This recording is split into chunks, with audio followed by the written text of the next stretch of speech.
여러분 모두에게 위로의 은혜와 또 치유의 은혜와 평강의 은혜가 가득하길 축복합니다. 아멘. 어제부터 백곡 참숯 마실 축제가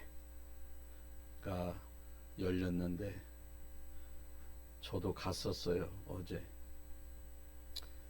용암 이장님이 티켓 2장을 주신 티켓을 내고 윤문영 집사님이 퍼주는 육개장을 한 그릇 담아서 어디 가시는 거예요? 네? 아니요, 식당. 아유, 그래요. 알았어요. 누가 육개장을 끓였다 그랬지? 윤문영 집사님이. 그것과 문곡답고 성현숙 집사님이 날라다주는 수육을 앞에 놓고 황인자 권사님과 이양숙 권사님이 멀리서 지켜볼 수 있는 자리에서 민영수 집사님이 걸어가시는 모습을 보면서 식사를 했습니다. 인사를 드리려다가 바쁘신 것 같아서. 근데 제가 볼 때는 여러분이 걸어가시는데 제일 윗분 같은 느낌이 들었어요. 아무튼 제 눈에는 그렇게 보였습니다. 그래서 아주 든든하게 저도 먹었습니다. 그 저녁에는 또 참숯 낙화 축제, 문도 꼭 닫고 주보도 떨어진 거 춥고 그러면 참 좋겠다. 제가 좀 이게 그런 게 있는 것 같아요. 뭐 자다가 옷이 삐뚤어게 걸려져 있으면 그걸 꼭 똑바로 해놓고 자야 돼요. 그거 병 아닌가요? 병 아니에요? 다들 그렇습니까? 뭐가 좀 이렇게 끼우뚱하게 있으면 그거 쳐다보면 저걸 똑바로 해놓고 자야 돼. 그렇다고 제가 깔끔하냐? 그렇지도 않아요. 그런데도 그래. 아무튼 그렇습니다. 그 저녁에는 숯이 불꽃을 아주 비처럼 그렇게 내리면서 이렇게 감상을 하니 참 좋았습니다. 옛날 정월 대보름에 쥐불놀이 했던 것이 생각이 났어요. 깡통에다가 못으로 구멍 뚫어 가지고 철사를 길게 끈으로 해서 그 깡통에다가 거기다가 나무 좀 넣고 불 좀 지펴서 확 몇 바퀴 돌리면 아주 불이 훨훨훨 타는 걸 높이 던져 가지고 땅에 쿵 떨어지면 그때 불꽃이 확 하는데 그런 것과 똑같았어요. 그런 것과.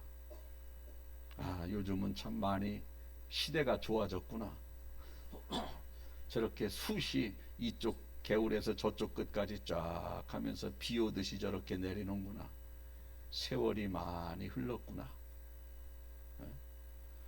오늘 아침에 제가 양복을 딱 입고 넥타이를 하면서 거울을 봤어요. 인상이 별로 안 좋아. 그래서 씩 웃었죠.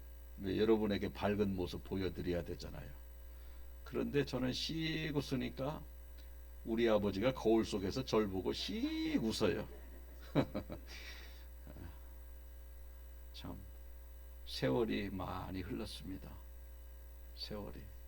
저도 아직 이렇게 젊은데 그런 생각이 드는데 어르신들은 얼마나 그런 생각이 많이 들겠어요. 아무튼 어제 숯 낙화입니까? 뭐 아무튼 그런 것을 보면서 그런 생각을 해봤습니다. 옛날 쥐불놀이. 옛날에는 놀이 문화가 여자들이 하는 놀이 문화는 오재미, 주먹 반만한 어린아이 주먹 같은 데다 모래 집어넣고 꼬매가지고 그거를 몇 개 차고 차는가 또 던져서 사람 맞추는 거 하고 놀고 여자들은 그 다음에 여자들은 고무줄 시커먼 고무줄 이쪽 끝에서 한 사람 저쪽 끝에서 한 사람 잡고 발목부터 시작해서 오금쟁이, 무릎팍 높이, 허리 높이, 가슴 높이, 출발, 여기 높이, 맞죠? 뭐 중간에 빠졌나 어디? 여기 허리, 무릎팍, 발목, 아마 그렇게 해서 단계적으로 쭉 올라가면 그거를 여기 하면은 그냥 팍 첫 발을 해서 탁 다리에 걸고 어떻게 뭐 하는 거 있는데 여자들만 했어요. 남자들은 그거 놀이할 때 끊고 다니는 거, 응? 그것도 예뻐야 끊김을 당하지 여자가 안 이쁘면요 끊지도 않아요. 여러분들 끊김 경험이 없다면 거울을 보면 왜 나는 남학생들이 안 끊었나가 깨달아져요. 그 다음에 공기놀이, 뭐 한 몇십 개 갖다 놓고 이렇게 하는 것도 있고 5개로 하는 거 있고, 저는 지금도 여자 4명이 달게 들어도 제 혼자 이겨버리니까 공기는 여자들하고 많이 놀았어요. 예전에 그거, 또 삽장놀이, 넓은 손바닥만한 돌 던져가지고 하는 거, 삽장놀이. 남자는 딱지치기, 따먹기, 딱지 따먹기, 그 다음에 마부리 따먹기, 또 남자 뭐 있어요? 자치기, 또 뭐 있나요? 남자들 뭐 칼 만들어서 칼싸움하고 그랬는데, 뭐 또 저보다 훨씬 윗분들은 강강술래, 맞습니까? 저는 강강술래 나이는 아닌데 그런 거 타고 우리가 놀았던 기억이 납니다. 아무튼 또 남자 여자가 같이 하는 그러한 놀이 문화는 땅 따먹기.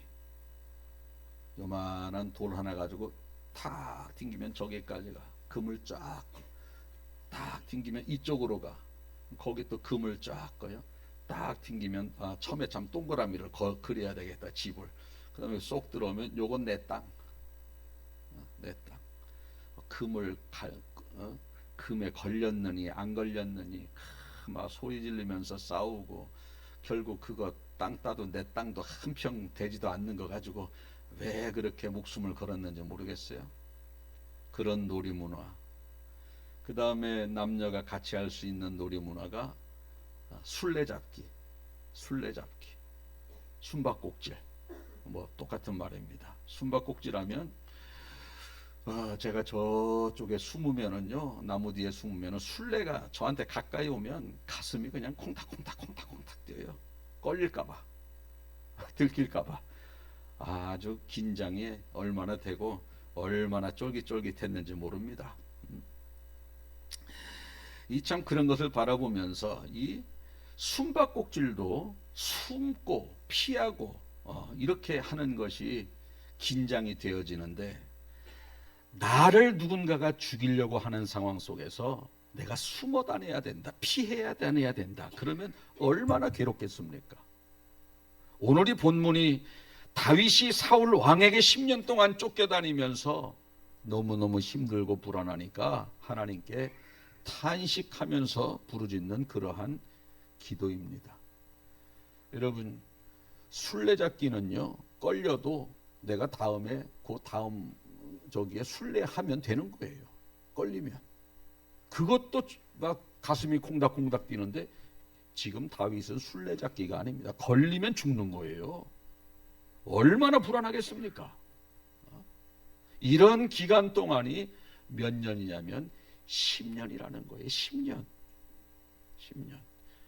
여러분, 10년 동안 쫓겨다녀 보셨어요? 뭐 쫓겨다니는 일은 없다 할지라도 살림살이에 빨간 딱지 좀 붙여보신 분이 계신지 모르겠어요. 그런 분들은 있을 수 있어요.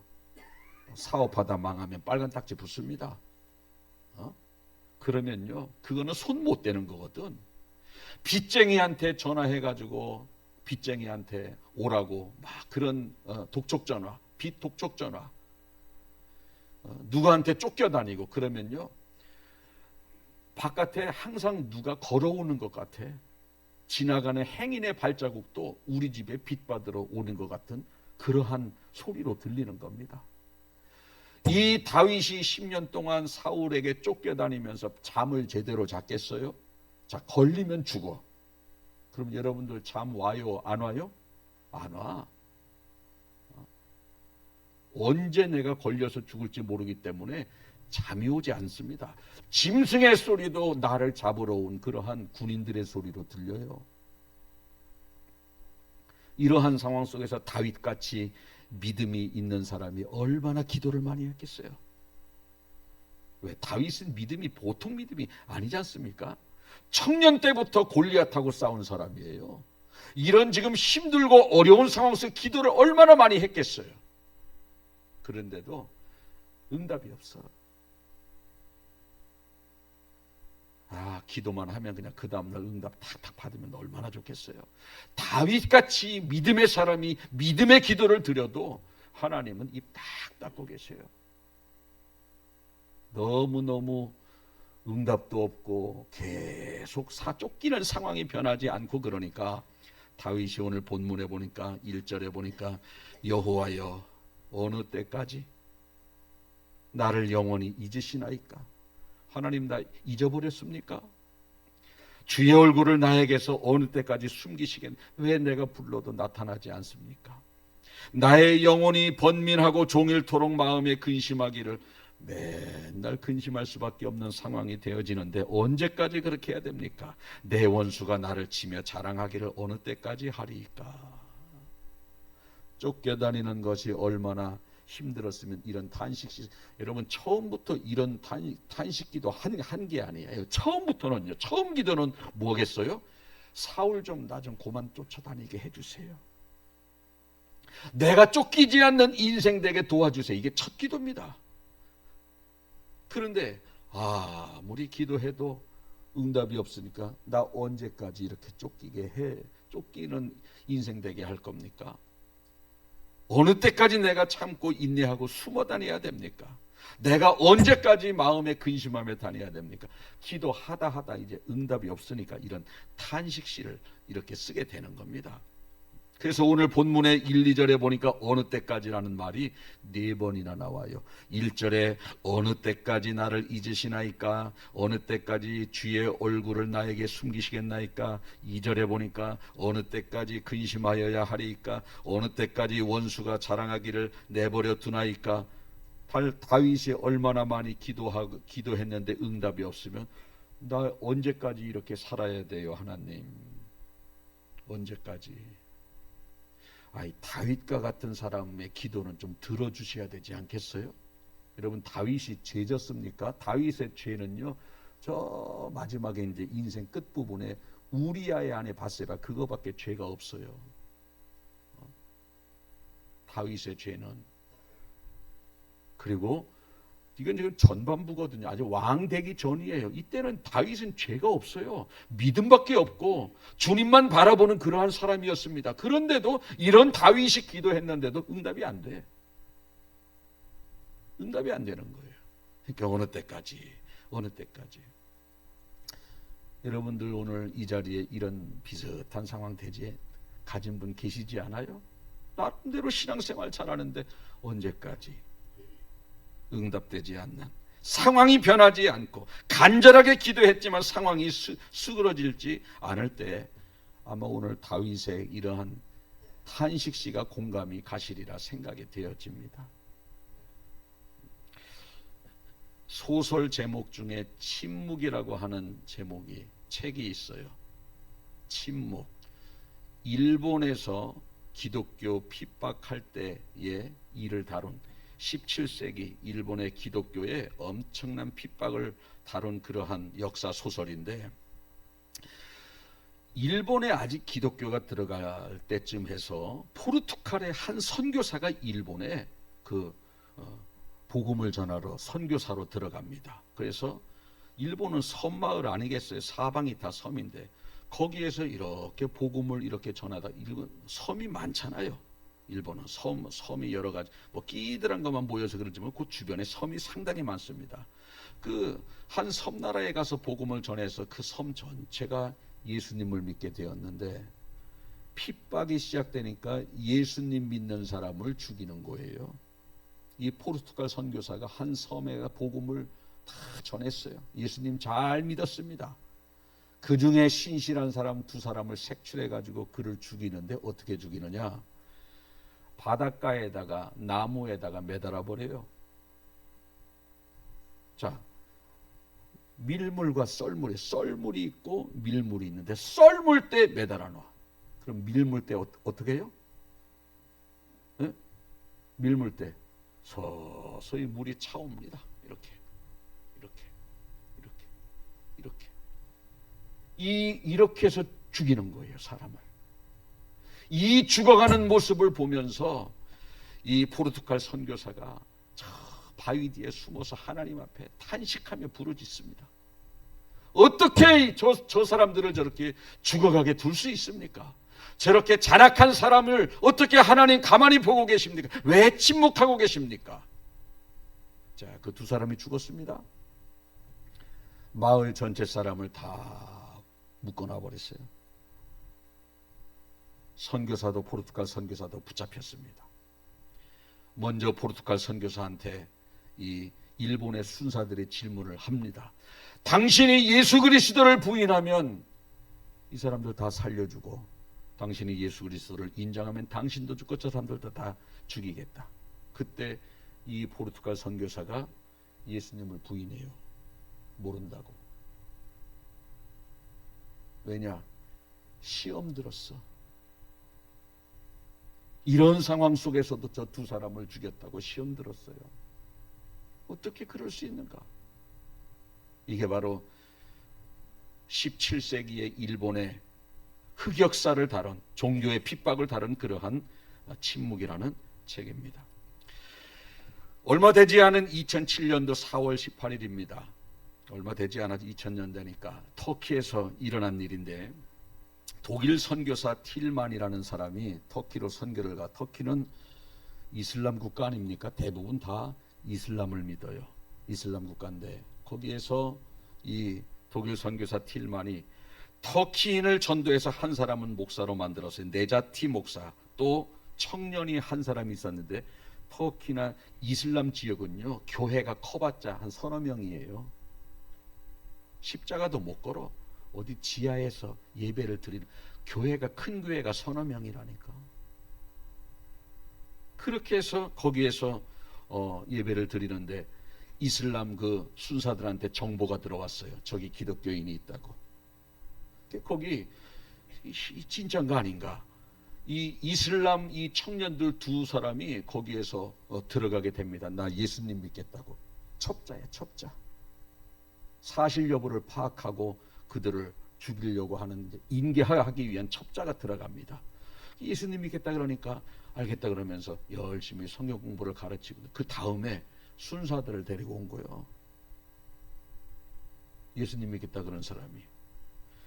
그래서 이슬람 순사들이 데려와 가지고 한 사람 한 사람씩 그 세 사람을 터키 누굽니까? 독일 선교사 틸만, 그 지역 현지 목사 네자티, 현지 청년 우구루, 이 세 사람을 죽이는데 어떻게 죽이느냐? 여기 찔리면 한 번에 가잖아요. 심장은. 그런데 죽어도 찔러도 안 죽는 데부터 찔러 나오는 거예요. 다리, 종아리, 허벅지, 팔뚝. 찔러도 죽지 않아요. 그런 데만 계속해서 공격을 하는 겁니다. 결국은 죽을 때까지 그렇게 서서히 심장을 향해서 찔러가는데, 나중에 세 사람이 다 죽긴 합니다만은, 독일 선교사 틸만은 상처를 세어보니까 찔린 데가 156군데, 156군데. 한 군데 한 군데 찔릴 때마다 얼마나 고통스럽겠어요. 차라리 여기를 팍 찔러서 죽이든지. 서서히. 또 네자티 목사님은 99번 칼에 찔려 죽었고, 그리고 그 청년은 몇 번 찔렸는지 셀 수가 없더라는 거예요. 더 중요한 것은 뭐냐면, 그들이 죽어가는 그 순간에 장기, 이 손가락, 팔목 하나하나, 발톱 하나, 귀, 코기를 하나하나 잘라내면서 그 일을 했다라는 겁니다. 얼마나 힘들었겠어요. 그걸 동료가 그렇게 죽어가는 걸 지켜보면서. 여러분이 전도한 사람이 누군가에 의해서 복음 때문에 죽어간다면 그 전도한 사람, 전도를 먼저 시작한 사람이 얼마나 괴롭겠어요. 나 때문에 예수님 믿고 저렇게 신앙을 지키는 사람이 죽어가는데 얼마나 기도가 되고 얼마나 절망적이겠습니까? 그러한 상황이에요. 셋을 다 죽게 놔둡니다. 그런데도 하나님은 침묵하셔요. 참 묘합니다. 다윗이 쫓길 때도 침묵. 일본의 핍박, 기독교에 대한 핍박이 있을 때 밀물이 들어올 때도 두 사람이 고통 가운데 죽어갈 때도 침묵. 오늘 이렇게 세 사람이 장기가 하나하나 떨어져 나가고 칼에 수없이 많이 찔리면서도 하나님은 침묵. 이런 것을 바라보면서 다윗이 지금 기도하는데 뭐라고 기도를 하느냐 하면 너무너무 힘이 많이 드니까 다윗이 2절 보니까 이렇게 기도를 합니다.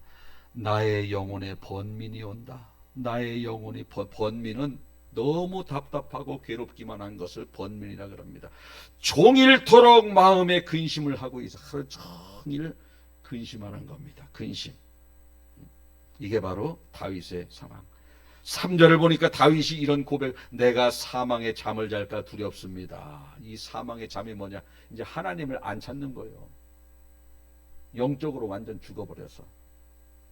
여러분 어느 정도 되면은요 하나님이 손을 내밀어야 되는데 완전히 넉다운 될 때까지 손을 내밀지 않아요.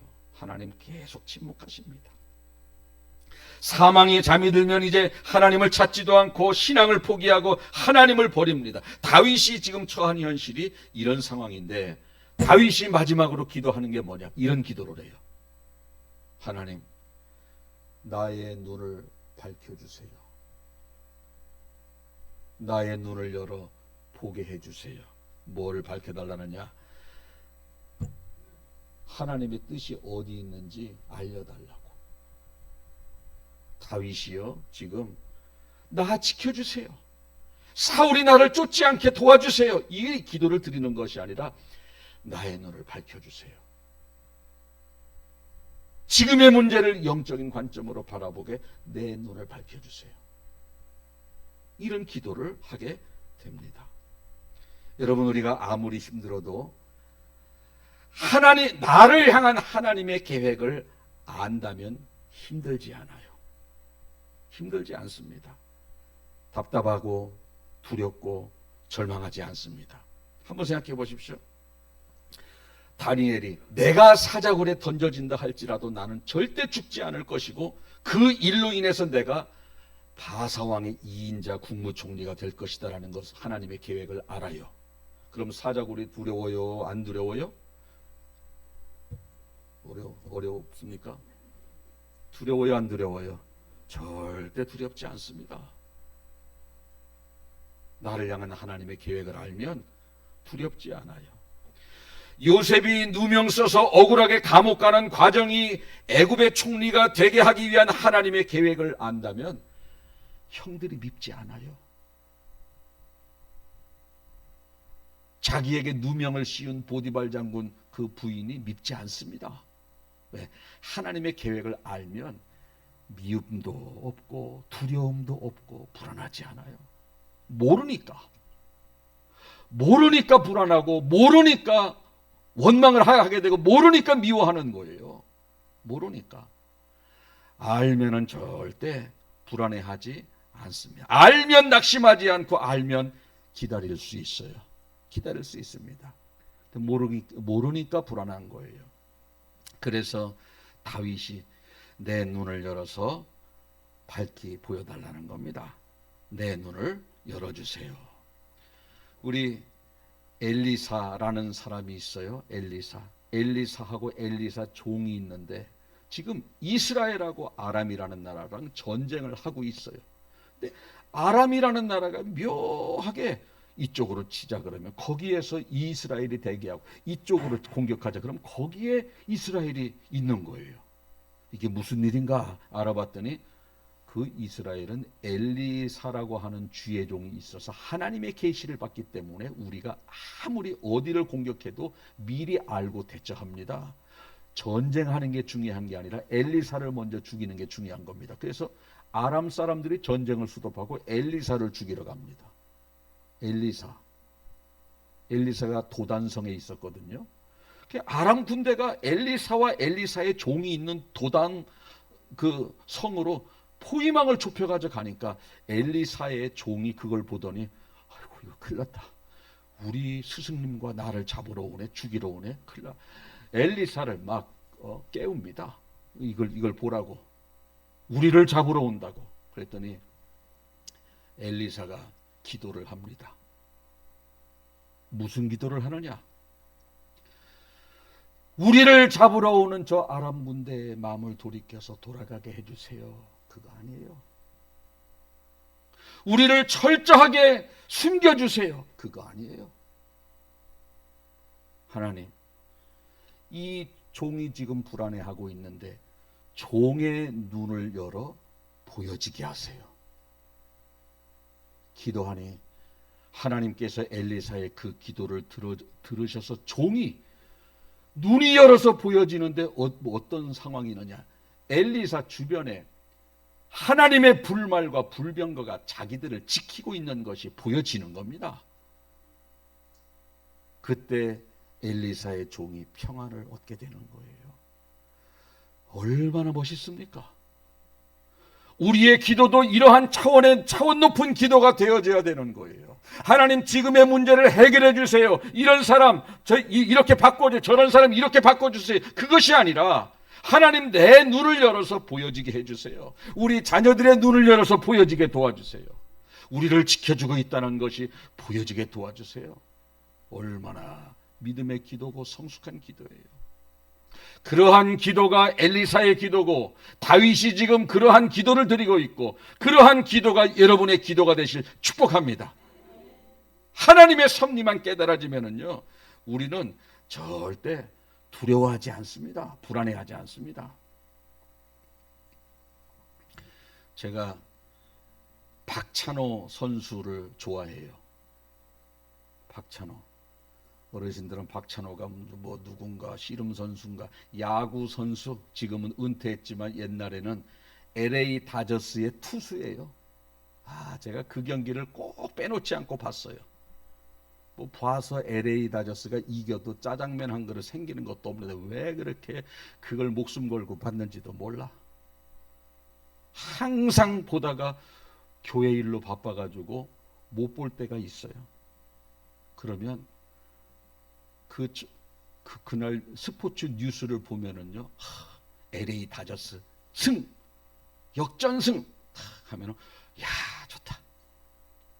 근데 안 봤으니까 내일 재방송 봐야지. 내일 돼서 재방송을 딱 봅니다. 박찬호가 홈런을 맞아도 본방송 볼 때는 왜 볼을 던졌어야지 왜 저렇게 홈런을 스트라이크를 홈런을 맞나.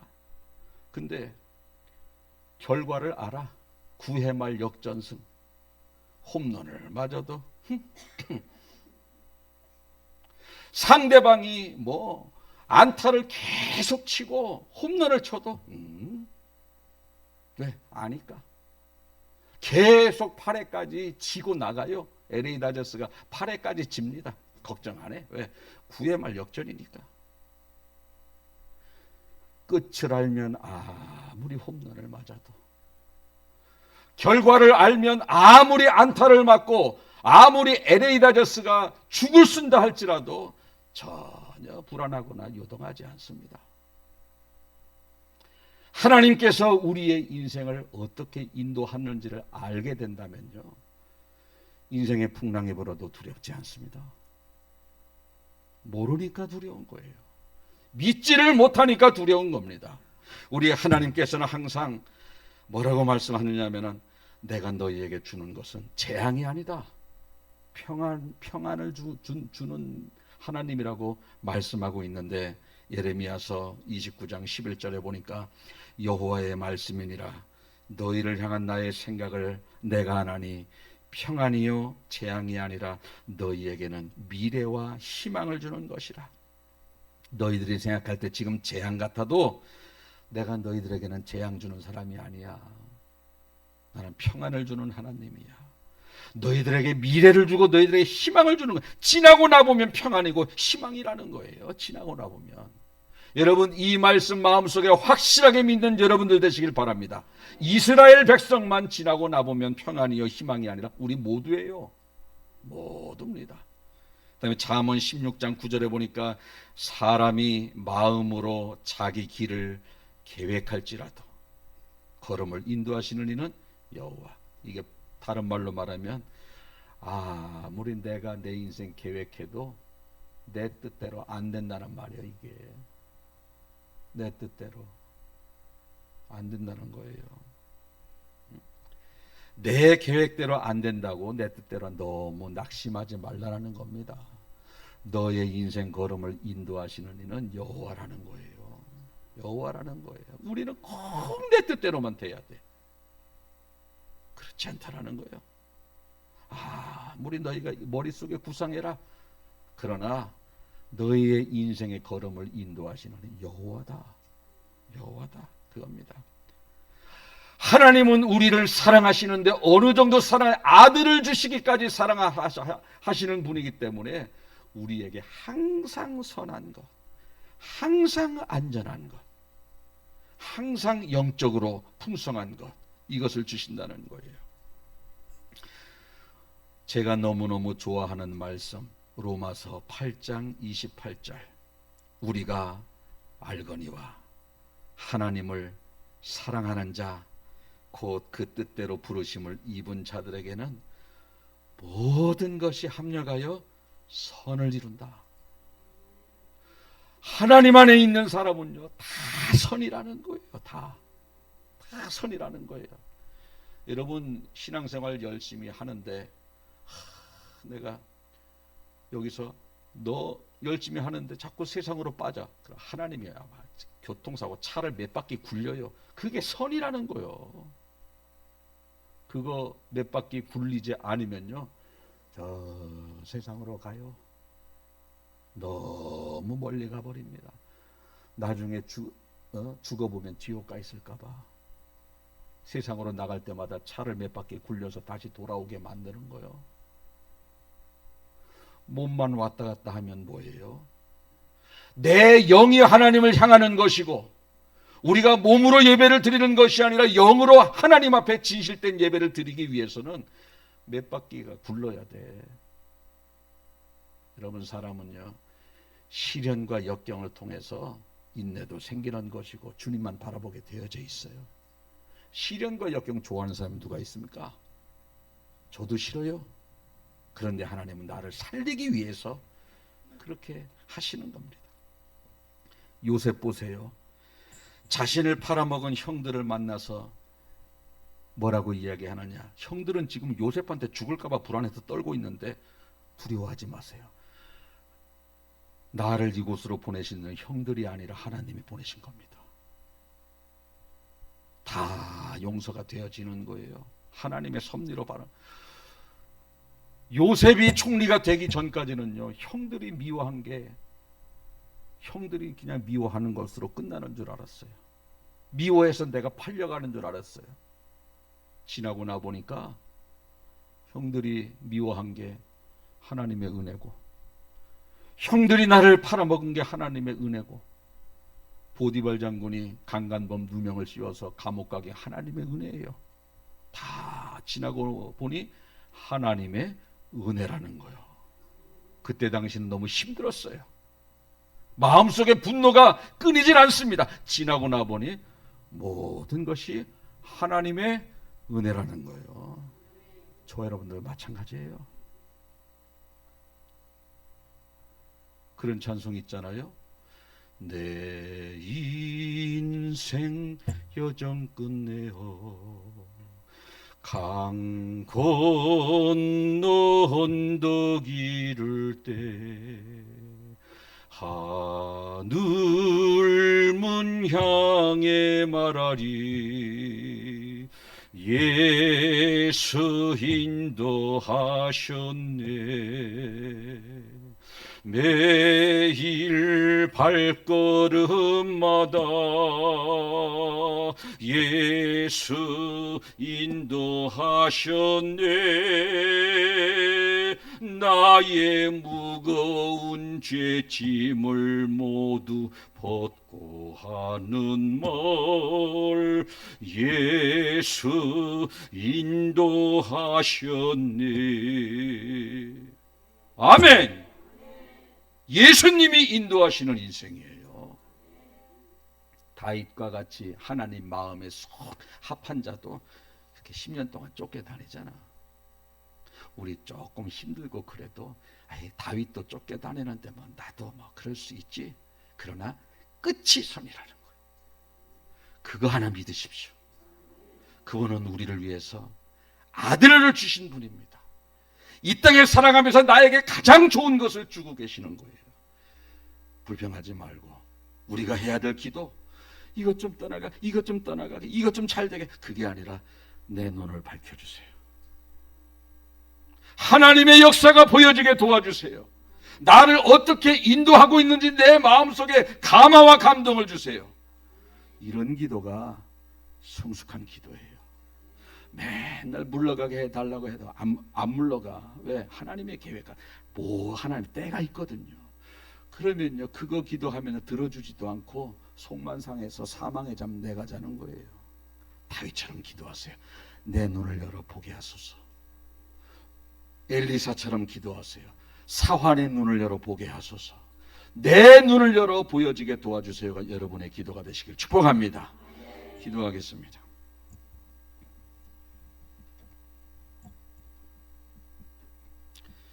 존귀하신 하나님 아버지,